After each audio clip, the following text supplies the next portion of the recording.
babe, I'm making art. Like, that's the thing. Like, I'm making the canvas that I'm supposed to be making. What are you making? Like, what you make is none of my business, but I know I'm making art. Like, you can't tell me that because I painted that line there like that, like, that's wrong. Life is art. Like, this is an art form. Back with another. What's up, guys? Back with another episode of In Between the Lines podcast. I'm your host, Kyle Johnson, and we're gonna get right into. I gotta stop just doing an intro. Period. Facts. All right. A friend sent me this quote one day, by Nelson Mandela, and for some reason, man, this quote just hits home in so many different ways. I'm gonna try to read it the best that I possibly can. I have like a second grade reading level, so don't shame me. All right. Our deepest fear is not that we're inadequate.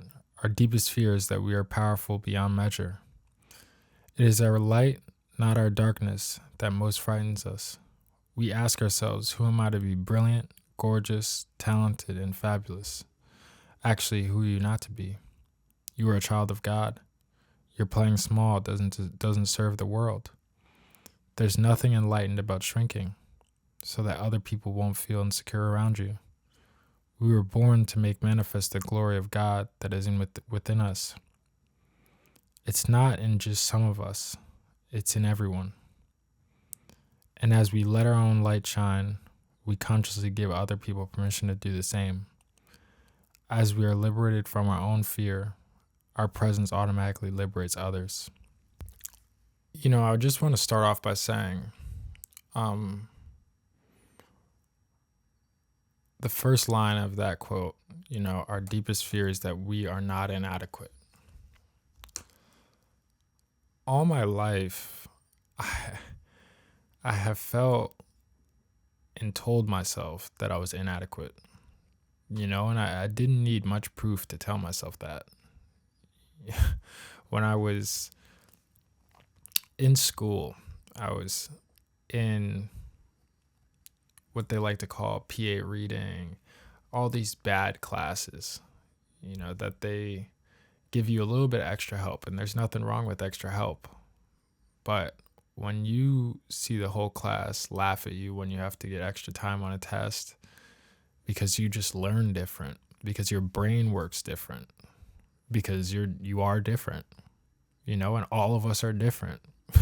That's the thing that baffles me, is that we're all different, but then sometimes we're all trying to act the same.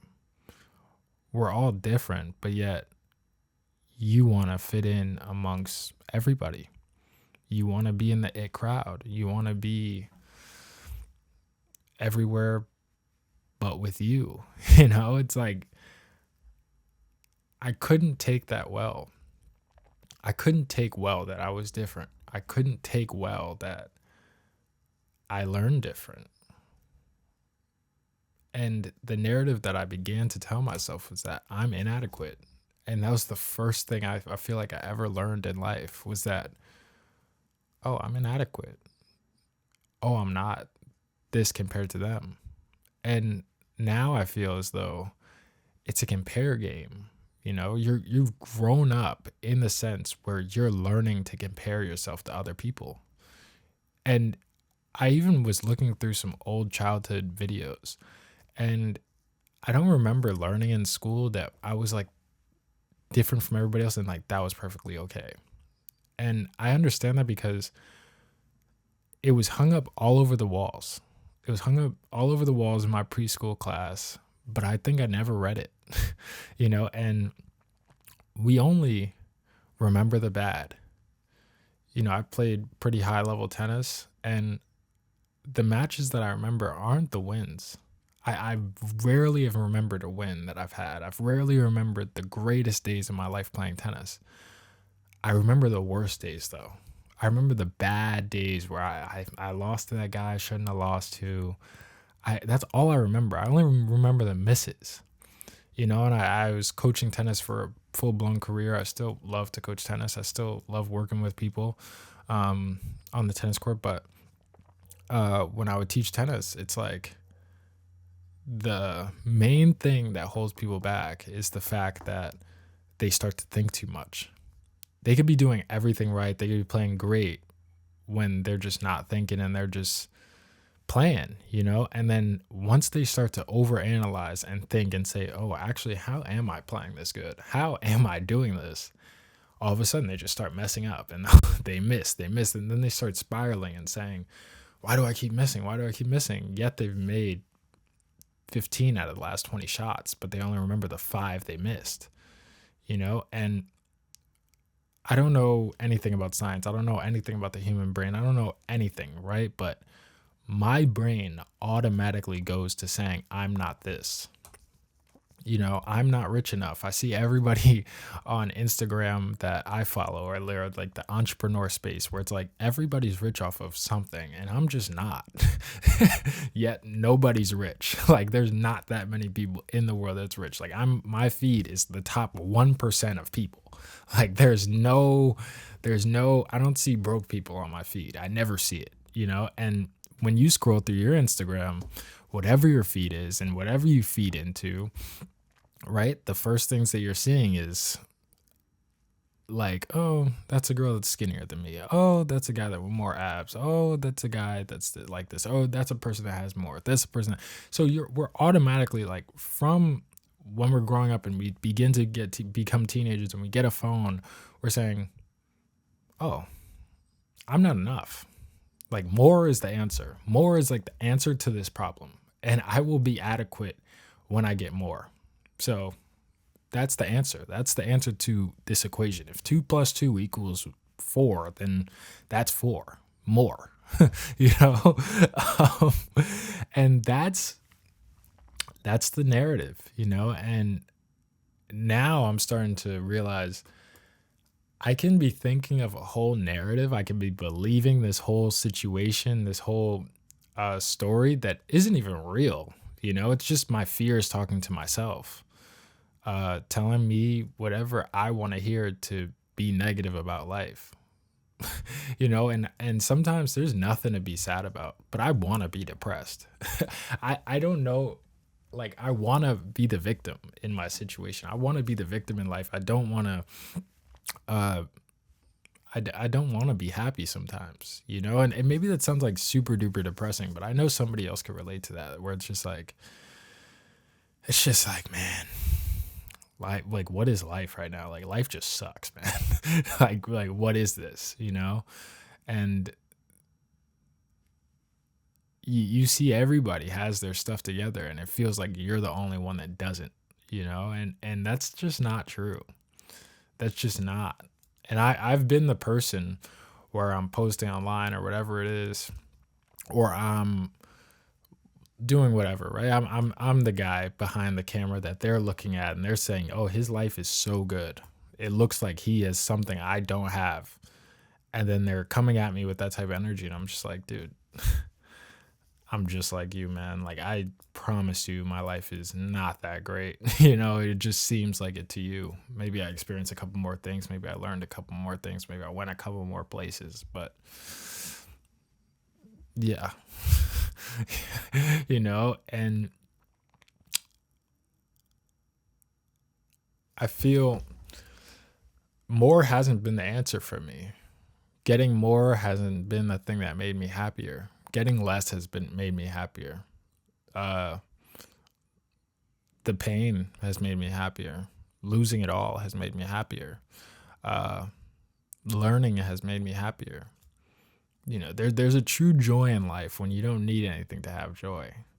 You're just creating, you're just living, and you're just being, man. And that's a feeling and a high like no other. You know, remember when we were kids and we just would go down the street, and our level for like a 10 was going down the street, getting some ice cream on our bikes, playing a little basketball on the street, this, that, and this, and that was our 10, you know. And now we're fried to the point where like our 10 is uh skydiving off the CN Tower. I don't know.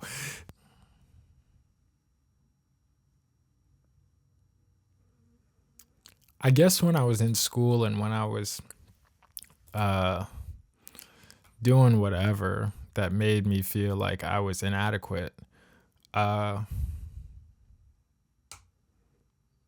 I just was scared of what being adequate was, like what being enough was, and what like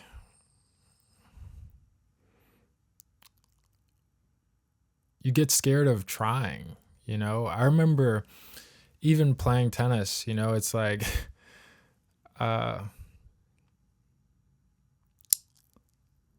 when I really got into it and I wanted to really get better, and I wanted to become this great thing. I wanted to become the next Roger Federer, next Rafa Nadal. I started to realize it's really hard.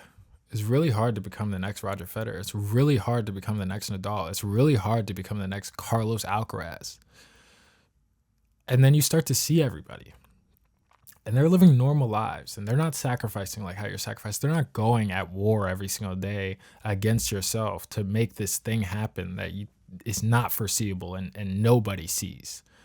And even with this podcast, it's like nobody sees this but me.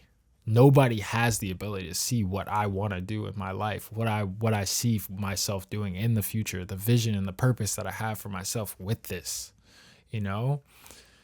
and you feel a little bit crazy.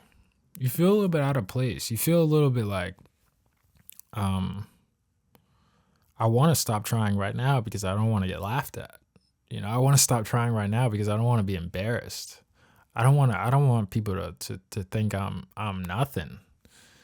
I'm trying so hard, but like, what if this all ends up to be nothing? And that fear is not real, because if you just don't stop, you're going to get there. Like, I have no doubts in my mind that I can be that thing. I had no doubts in my mind when I was playing tennis that I could be one of the greatest tennis players in the world. I had no doubt in my mind when I was doing anything that I was doing that I could not be the best at doing it. The only thing that held me back from wanting to do it, and the only thing that held me back from really going out and just being crazy enough to be crazy enough to go try, was the eyes of what other people thought of me. The thoughts that came into my head when I'm like, what it's going to take for me to be who I want to be is going to be so much pain. And I don't want to feel it. I want to be just like everybody else. I want to be enough, And the thing is, it's like enough is enough comes from being uncomfortable enough and courageous enough to go do the thing that makes you feel enough. When I come off of doing this, when I come off of speaking in front of this mic, when I come off of editing a video, when I post every single day and I'm like doing everything I need to be doing, I feel so good. Like, there's no better feeling than being locked in. There's none at all. Like, that's the peak feeling. Creating what you want to create is the peak feeling that I feel. Yet, I want to meet everybody's societal standards for like what success is. Like, I want to have the amount of money in my bank account that somebody else could look at me and say, yeah, you're rich. But on the back end, I want everything that makes me feel rich, which isn't being rich. Sometimes the creation, the thing you love makes you feel richer than the money does. Right now, I feel better than ever about what I'm doing, where I'm at in life, because this is aligned with me. When it's aligned with who you are, when it's aligned with what you want, when it's aligned with everything that you're here for, it feels like, wow. But then comes the courage, the doubt that everybody's looking at you and everybody's saying there's something wrong with that kid.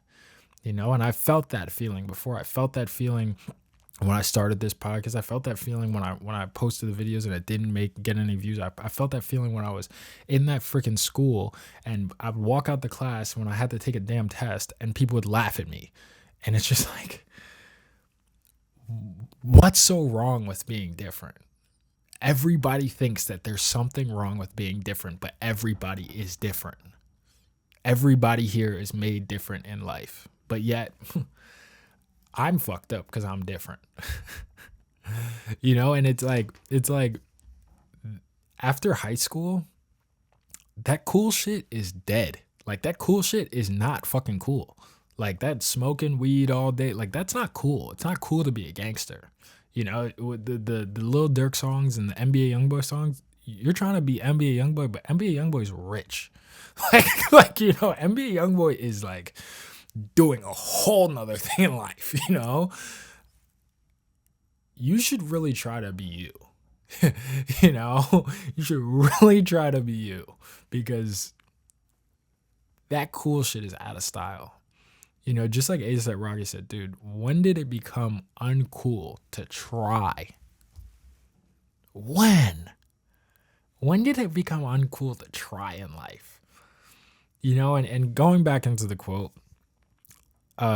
we ask ourselves, who am I to be brilliant, gorgeous, talented, and fabulous? Who am I not to be imperfectly perfect? Like we are completely imperfectly perfect. I am everything but nothing at the same damn time.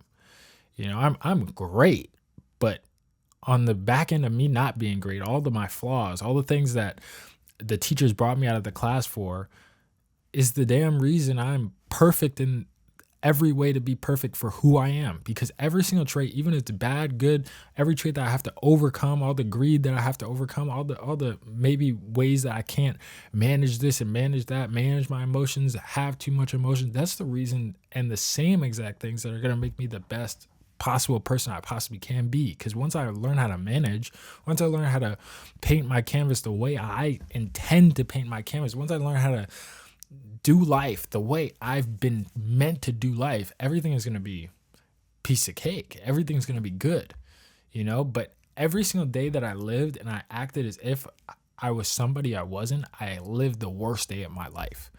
But every day that I've lived and I've lived exactly as who I am and lived exactly as who I know I can be, life has turned and been like, dude, life is pretty good when you're just not trying to be somebody else, man.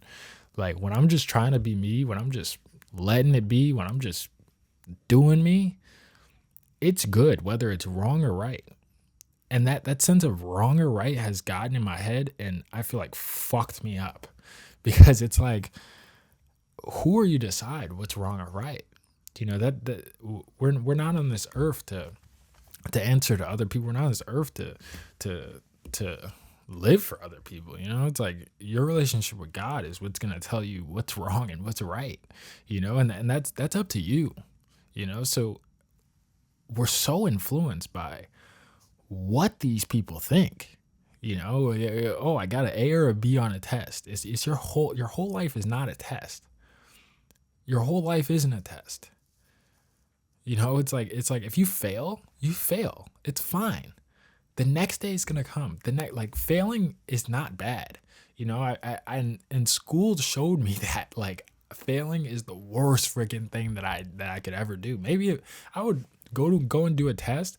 I would study for hours, do everything I want, like have to do, and I'd still fail. Like, and they'll try to tell you that's terrible. Like, there's something wrong with you. You failed this test, and it's like, I tried. Like, I tried to do it right. You know, I remember there was this art teacher I had, man, and she was like on my case, and I'm like, babe, I'm making art. Like, that's the thing. Like, I'm making the canvas that I'm supposed to be making. What are you making? Like, what you make is none of my business, but I know I'm making art. You know, like, you can't tell me that because I painted that line there like that, like, that's wrong. Life is art. You know, like, this is an art form. Living is an art form. Business is an art form. Like, whatever I do, it could be right, wrong, but when it all goes right, you're going to say it's right.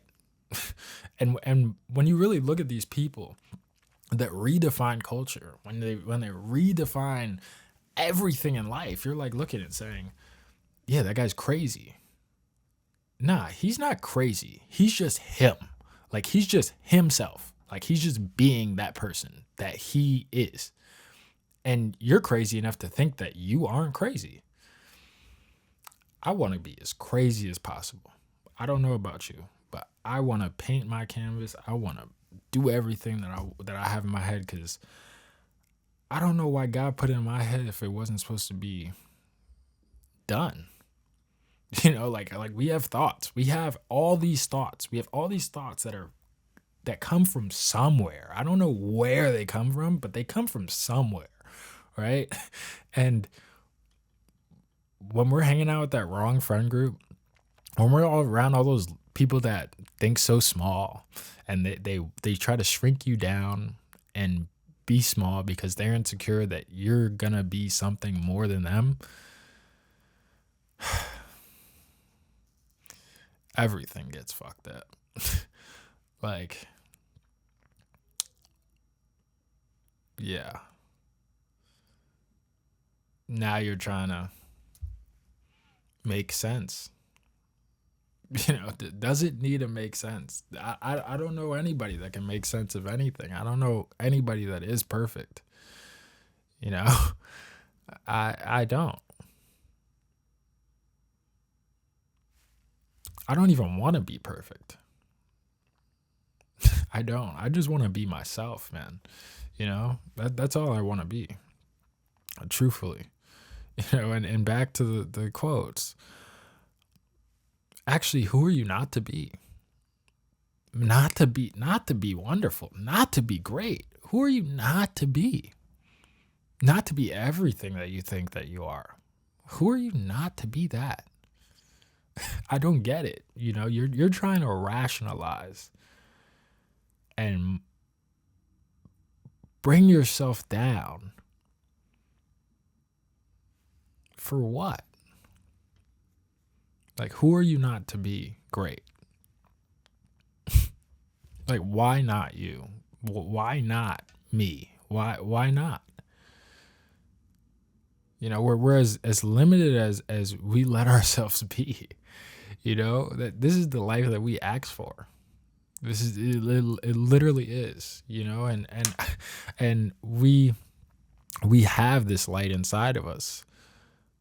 There's nothing enlightened about shrinking so that other people won't feel insecure around you.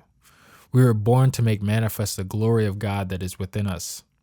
It's not just some of us. It's in everyone. It's in everyone. The glory that God has put inside. It's in everyone, something that is great. And whether you want to accept it, whether you don't want to accept it, there's something great inside you. You just have to wake up and see it, man. And I had those wake up moments where I'm just like, maybe the way I've been thinking about this is all wrong, man. Maybe the way I've been thinking about this is all wrong. And I wanted to be so perfect that I fucked my life up instead. I tried to be so perfect for so long and be what everyone else wanted me to be for so long that I hated myself more than I thought I'd love myself in the end. And I'm an alcoholic and an addict, bro. Like, 5 years ago, I was jumping from couch to couch. I was damn near homeless. I slept like a couple nights on a bench in freaking Central Park, bro. And when I was there, I was like, where are all those people now? Where are all those people now? When I was on the bus crying my eyes out because I lost everything, where are all those people now? Who could I look to now? All those people I was trying to impress. All those people that I was trying to be so perfect for. Where are they now? And we have this perception sometimes. I had this real perception. And some of it's true, some of it's maybe not, right? That our parents want us to be somebody that isn't us, But at the end of the day, our parents want the best for us. Our parents want to see us succeed so much that they're forcing their will so much on us sometimes from whatever their past traumas are, to kind of like be like, yo, I want to see you do so good, but they try so hard. Sometimes it almost does the opposite. And for me, it almost did the opposite. I was just like, my parents don't even love me for me in a way. That's the narrative I used to tell myself. At the end of the day, they love me for me. They love me for every part of me, right? But it's like, it's like they just don't know what you could be either. Like if you're in the Gen Z generation, like your parents' roadmap was go to college, um, get a job, work in that job for 30 years, not make a company, not start TikTok, not start Instagram, not start a company like an AI. That's not what they were taught. That's like the possibilities were endless, but it wasn't obvious that they were endless. So their love is a little bit different than we think about it. When our minds open up when we're watching YouTube, I know when I watched Pontiac made DDG when I was like 16, I was like 15, 14. I was like, dude, I'm going to be him. like, I'm going to be him.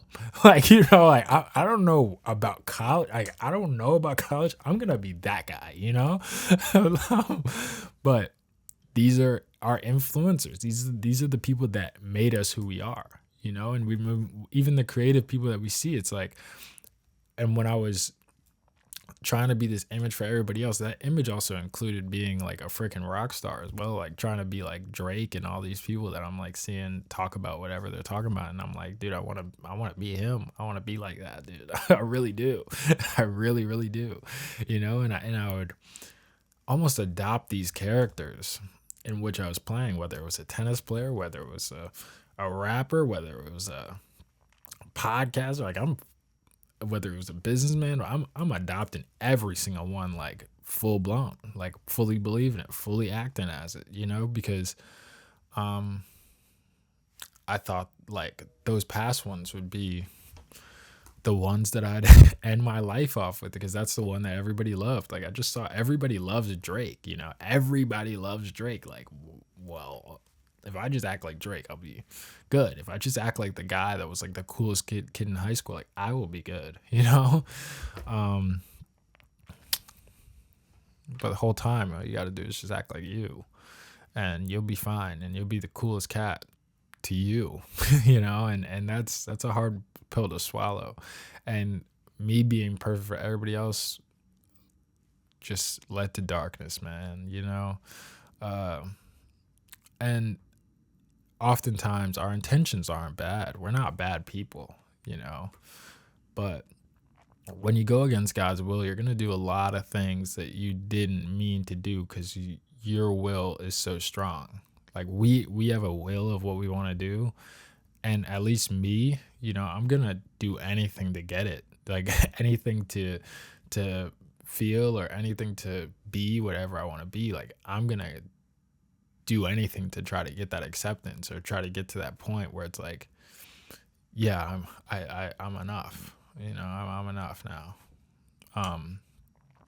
And oftentimes that hurts a lot of people. Our will hurts a lot of people.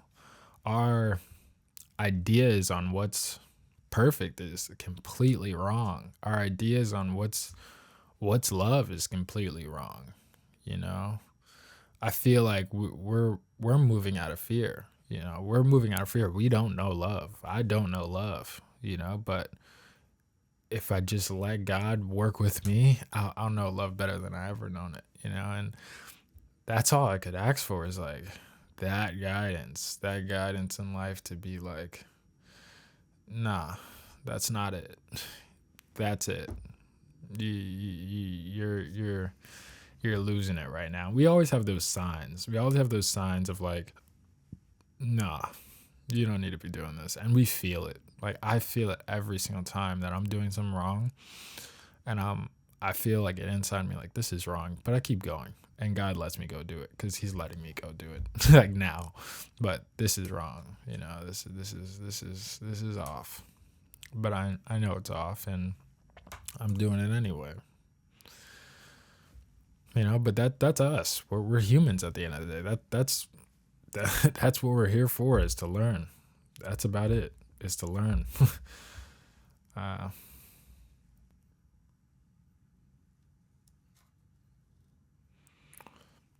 We were born to make manifest the glory of God that's within us. And as we let our own light shine, we consciously give other people permission to do the same. As we are liberated from our own fear, our presence automatically liberates others. You never know who you're going to inspire. You never know what your influence truly is. I know, at least for myself, some people that did things that I was scared to do showed me a whole new life that I was never thinking was possible. I didn't know anybody that was sober. I didn't know anybody that was sober at 18, 19, 20, 30, 40, 50. I didn't know nobody. I think I remember met like one guy who was like 35 that was sober when I was like on drugs. And I was like, what do you mean you're sober, dude? Like, you're like 35. Like, you should be on drugs. You should be drinking. You should be in the club. And he's like, nah, you should stop. And that's all he said. He's like, you should stop. But I was just like you, man. Like, but there's another way of life. If you want help, man, just call me anytime. And there's another life to live. Like, there's another life to live. You think that this is the only life that is like out there sometimes. Like, your surroundings is the only thing that you see. And you're like, this is it. This is all is to life. It's like this room and that's it. And the snow outside or whatever is around you is it. But then there's another life to live. Like, there's other things you do. There's a whole world, there's a whole life that you could be living that you have no idea that you could be living. Like Lil Uzi Vert said, like, I know you're sad and tired, but you'll find another life to live. Like, you're gonna get over it, and you're gonna find somebody new, and life is gonna be okay, and it's hard to see. It's hard to see that the present moment that you're in is gonna pass and be gone, and you can't get it back. It's hard to see that, like, right now really doesn't matter, and things are gonna get better. Things are gonna change. Your life is gonna be better than you ever could imagine when you start to let it. I couldn't let my life get better because I was just too busy fucking it up.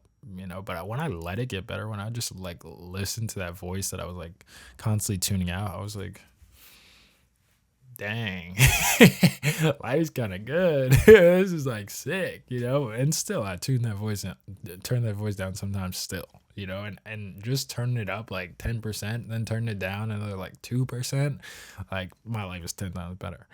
But still I have a long way to go, but it's like 10%. Like 10%, like, is all it takes to live another life. Like, opening up your mind, 10% is like another life on the other side of it. Opening up your fears, walking away from your fears, 10% is like all it takes.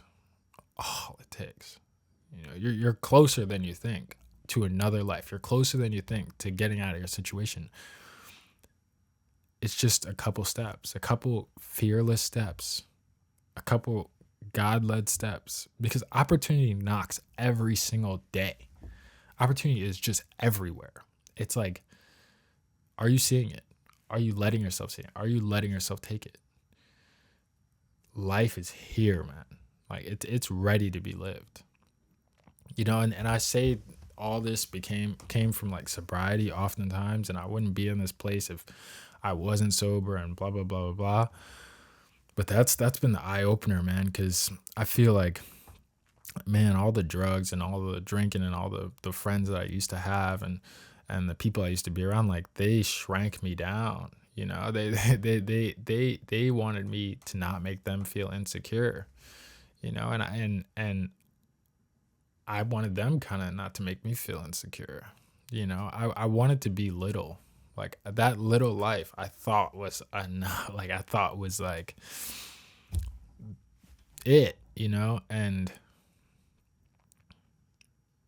God had another plan, and my plan, I realized, just didn't work and doesn't work, uh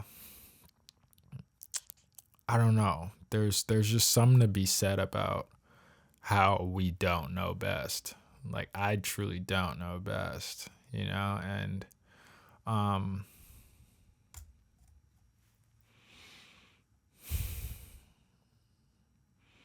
everything is everything, man. You know. But especially the sobriety thing, when I come back to it, is like pretty crazy. Because I could be in the room.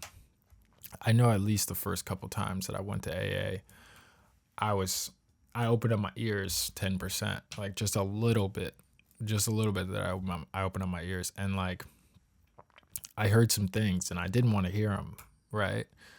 But then that little thing that I heard planted a seed, and then that seed grew, and when it was time for me to remember it, it was there to remember, and that's all it is, like planting the seed, and like the seed getting planted in your mind that you can be more, and finally like listening to it. It's all it takes, all it takes to see another side, and it's, I just love that quote because it just shows you, yeah, I'm letting myself down right now. It's not the circumstances, and it's very easy to play the victim, and like, going back to what I was saying in the beginning, I wanted to be inadequate. It's not that we fear it being inadequate, it's that we fear that we're not. If we, I love to tell myself that narrative, like I was inadequate. I liked it. I liked it because it gave me an excuse to say, yeah, I'm just not. I'm just nothing. It's easier to say you're nothing than to think positive. I really believe that. It's easier for me to be like, to be the class clown than be the guy that's really taking this stuff serious. It's easy to be the guy that's trying 50% all the time till it comes down to their future. You don't want to be going in life and going 50% or 30%, because sooner or later you're gonna look back and be like, dude, why didn't I give 100%? Why didn't I give it my all? Where would I be if I gave it my all? I say that today, and I'm 23 years old. Where would I be if I just tried every single day before this? If I just woke up earlier, where would I be? I'd be living a total different life. And not to say that that life would make me the happiest person in the world, but like I'd be somewhere else, and we can't change our timing. Everybody's time is so different, but everybody is different. It's just, if you want to open up your eyes to go and like see, who am I? Who do I want to be? What do I not want to be? Who do I want to hang around? And are these people even good to be around? Is this really doing anything for me? Am I truly living up to my potential? Am I truly like living right? you know, am I truly living? Am I truly living? And I had to realize multiple times I was living, but I wasn't living, man. I was settling for things and people that I didn't need to be around, and you have to kind of have that self-love and self-awareness to that we all have. We all have a light inside of us, just like the quote said. It's just a matter of if we want to hear it and want to see it and want to look for it. Or do you, it's just very easy to be like everybody else. Do you just want to be normal? I remember when I was young, that was my main line that I used to say to my parents, like, I just want to be normal. I just want to be normal. And they were just trying to teach me, dude, being normal is not what you want to be. Being uh, average is just not you. That's not who you've been put on this earth to be. And I had people tell me that when I was younger, like, you're meant to do something big in life, and I believed them. I really did believe them. And now I look at myself and I'm doing everything I wanted to do, and I'm super happy about that.